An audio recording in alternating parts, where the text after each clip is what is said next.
Assalamualaikum warahmatullahi wabarakatuh. Salam sejahtera bagi kita semua. Kepada yang terhormat, Ibu Siska Merita, selaku dosen mata kuliah Bahasa Indonesia, dan teman-teman yang saya banggakan. Kami dari kelompok 8A akan menyampaikan video pembelajaran mengenai materi karya tulis ilmiah atau karangan ilmiah. Berikut anggota dari kelompok 8A.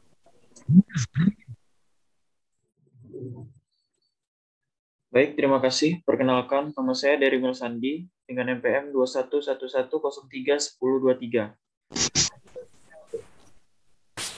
Nama saya Kuko Aprianto, NPM 2111031103. Perkenalkan, nama saya M. Rusdi Desriansyah, NPM 2110311035.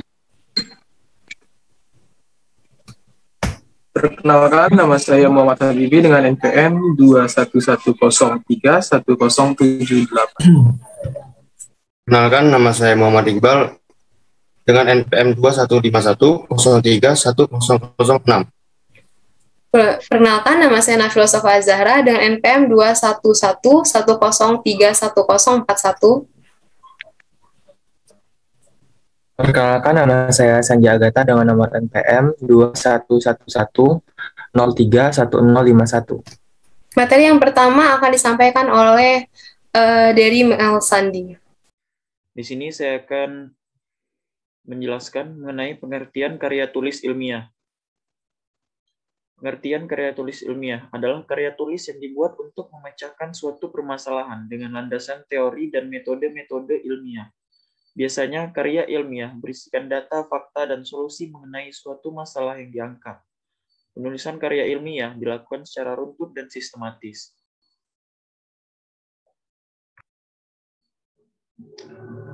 Kemudian, saya akan membacakan mengenai ciri-ciri karya tulis ilmiah. Yang pertama, yaitu reproduktif. Yang kedua, tidak ambigu. Yang ketiga, tidak emotif. Yang keempat, curah pendapat digital. Yang kelima, menggunakan bahasa baku. Yang keenam, menggunakan keilmuan. Yang ketujuh, bersifat dekoratif. Yang ke-8, tidak kohesi.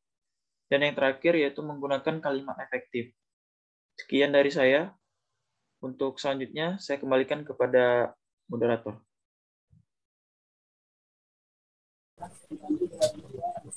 Materi selanjutnya dipersilakan kepada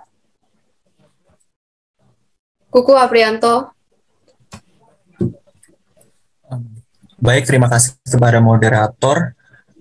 Selanjutnya, materi tentang struktur karya tulis ilmiah.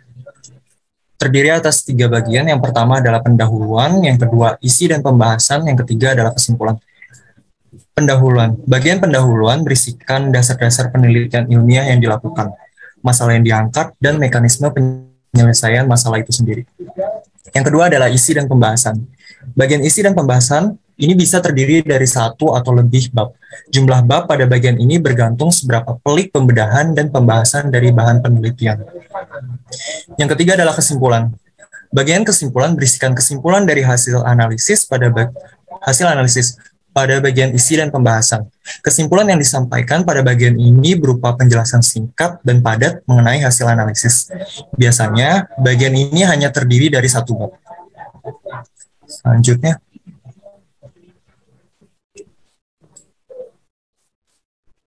jenis-jenis dan contoh karya tulis ilmiah.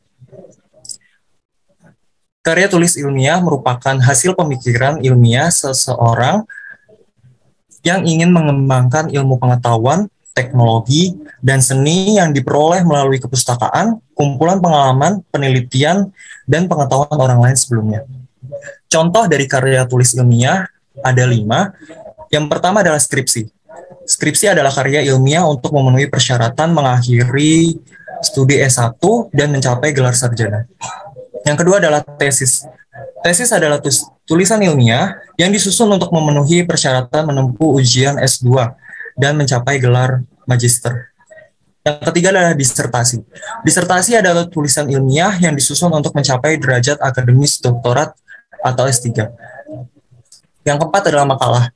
Makalah adalah karya ilmiah yang pembahasannya berdasarkan data di lapangan yang bersifat empiris objektif. Biasanya disusun guna memenuhi tugas-tugas mata kuliah. Yang terakhir adalah proposal penelitian. Proposal penelitian merupakan karya ilmiah yang dibuat sebelum menyusun skripsi, tesis, ataupun disertasi. Sekian, saya kembalikan kepada moderator. Baik, terima kasih untuk Kak Prianto. Materi selanjutnya akan disampaikan oleh M. Ruspi Desriansyah.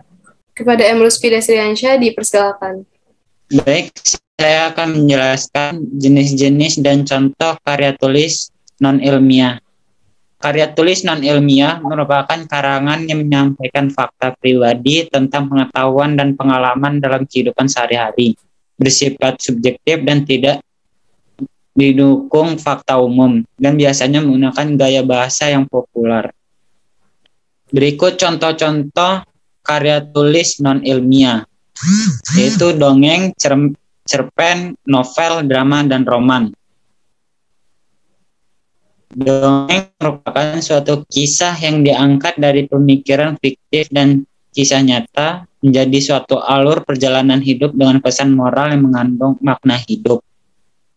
Cerpen adalah suatu bentuk prosa naratif fiktif.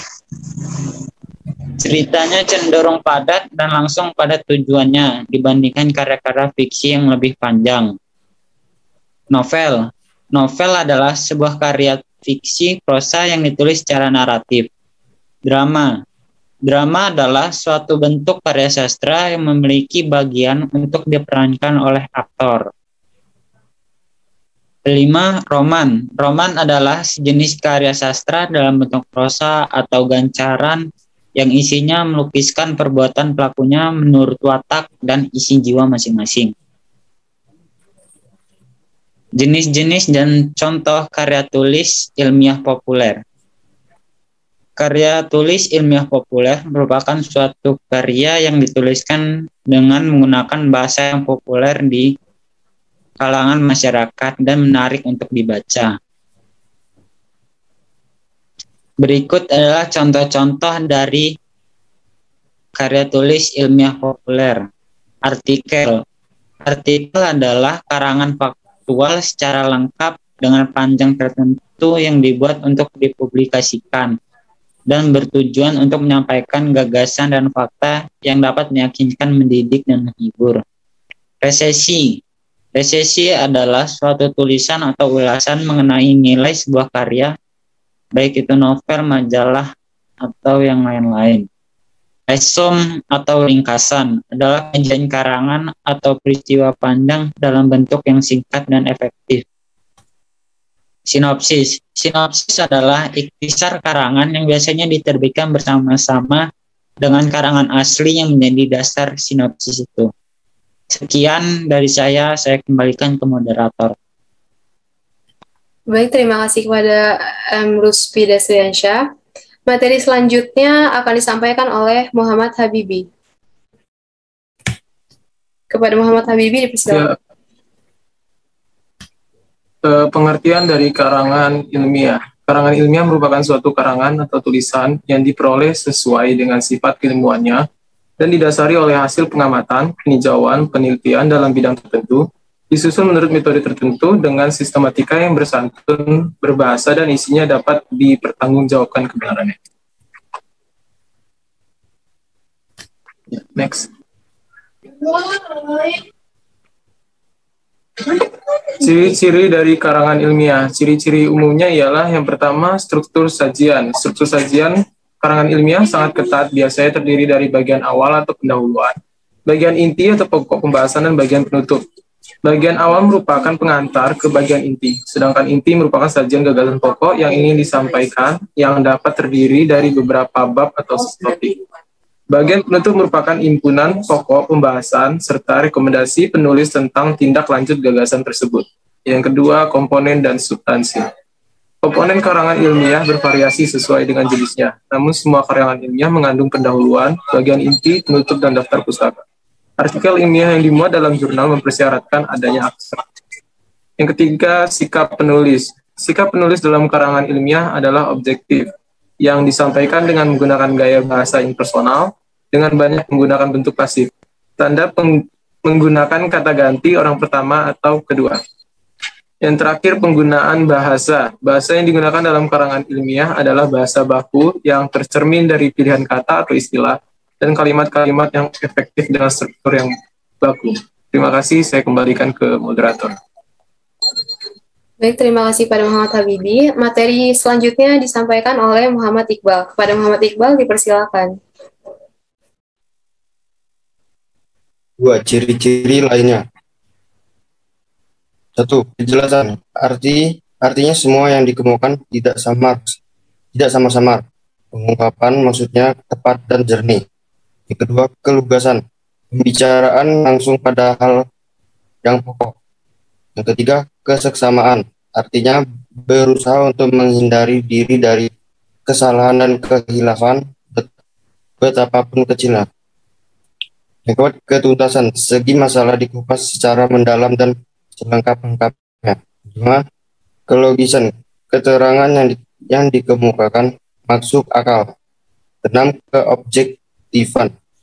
Semua keterangan benar-benar aktual, apa adanya. 7.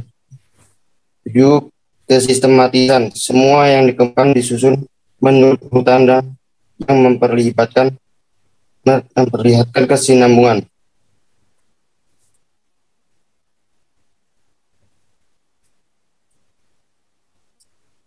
Struktur karangan ilmiah. Yang pertama,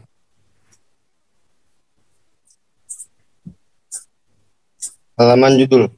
Pada halaman judul ini, nama penulis, judul karya tulis ilmiah, institut atau lembaga, tanggal, bulan, tahun, dan tempat karangan ilmiah dibuat, ditulis dengan aturan rata tengah, diurutkan setelah judul di bagian bawah. Yang ketiga, pendahuluan.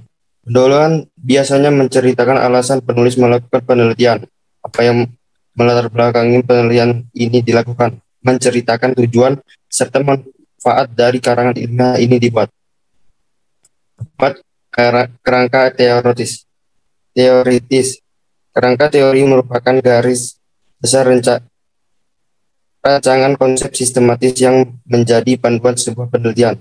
Kelima, metode penelitian.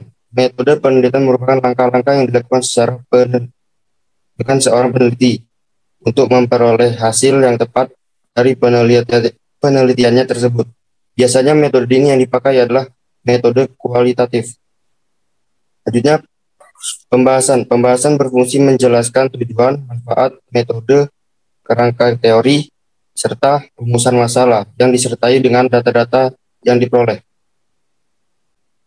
Mereka dapat menemukan cara yang efektif. Dan terakhir, daftar pustaka. Daftar pustaka merupakan sebuah daftar yang berisi sumber teori digunakan oleh penulis dalam penelitiannya. Sekian dari saya kembalikan kepada moderator. Baik, terima kasih Muhammad Iqbal. Materi selanjutnya akan disampaikan oleh saya, Nafila Sofazara. Jenis-jenis karangan ilmiah. Yang pertama ada skripsi. Skripsi adalah istilah yang digunakan di Indonesia untuk mengilustrasikan suatu karya tulis ilmiah berupa paparan tulisan hasil penelitian sarjana S1 yang membahas suatu permasalahan atau fenomena dalam bidang ilmu tertentu dengan menggunakan kaidah-kaidah yang berlaku. Yang kedua ada penelitian. Setelah penulisan dianggap siap dan selesai, mahasiswa mempresentasikan hasil karya ilmiahnya tersebut pada dosen penguji pada sidang tugas akhir. Mahasiswa yang hasil ujian skripsinya diterima dengan revisi, melakukan proses revisi sesuai dengan masukan dosen penguji. Yang ketiga, tesis. Tesis adalah pernyataan atau teori yang didukung oleh argumen yang dikemukakan dalam karangan. Tesis juga dapat berarti sebuah karya tulis ilmiah resmi akhir seorang mahasiswa. Tesis merupakan bukti kemampuan yang bersangkutan dalam penelitian dan pengembangan ilmu pada salah satu bidang keilmuan dan ilmu pendidikan. Yang keempat, ada disertasi. Disertasi adalah paparan diskusi yang menyertai sebuah pendapat atau argumen. Pendapat atau argumen itu sendiri disebut sebagai tesis. Umumnya, istilah disertasi dan tesis dipakai untuk mengacu pemaparan diskusi yang bersifat skolar atau akademis. Selanjutnya ada makalah. Makalah adalah jenis karya tulis yang bersifat ilmiah. Biasanya, makalah ditulis untuk keperluan terkait dengan pendidikan. Dalam penyusunannya, diperlukan data pendukung dari hasil observasi lapangan dari sebuah masalah dalam penelitian. Data yang terkumpul diperlukan untuk mencari penyelesaian masalah dalam penelitian. Yang terakhir, ada karya tulis ilmiah. Karya tulis ilmiah merupakan artikel yang diperoleh sesuai dengan sifat ilmiah dan didasarkan pada observasi, evaluasi, penelitian dalam bidang tertentu, dan disusun menurut metode tertentu dengan sistematika penulisan bahasa bersantun, dan isinya dapat dipertanggungjawabkan kebenarannya atau keilmiahannya. Selanjutnya, materi akan disampaikan oleh Sanja Agatha. Pada Sanja Agatha, dipersilakan. Oke, untuk materi selanjutnya adalah kesimpulan dan saran. Kesimpulan dan saran yang dapat kami ambil dari pertemuan kali ini adalah yang pertama adalah kesimpulan. Secara umum, karya tulis ilmiah maupun karangan ilmiah memiliki definisi yang sama, yaitu hasil karya yang diperoleh dari kegiatan menulis dengan menerapkan konvensi ilmiah dan penulisannya menggunakan logika berpikir dan gaya bahasa yang sistematis. Selain itu, penyaji struktur secara keseluruhan antara karya tulis ilmiah dan karangan ilmiah juga sama, meskipun jenis-jenisnya antara satu karya dengan karya yang lain memiliki perbedaan kecil. Berdasarkan pembahasan, suatu tulisan dapat digolongkan sebagai karangan ilmiah dan karya tulis ilmiah jika memiliki ciri-ciri berikut. Yang pertama, disusun secara sistematis dengan menggunakan metode ilmiah. Yang kedua, isinya bukan berdasarkan pada pendapat tetapi ditinjau dari fakta yang ada, bersifat objektif. Yang ketiga, menggunakan gaya bahasa denotatif. Untuk saran, karya tulis ilmiah ataupun karangan ilmiah merupakan karya atau tulisan yang berdasarkan hasil penelitian bersifat fakta-fakta yang ada. Meskipun strukturnya hampir sama, terdapat beberapa perbedaan dalam struktur seperti ada tidaknya bagian abstrak dalam suatu karya tulisan. Penulisan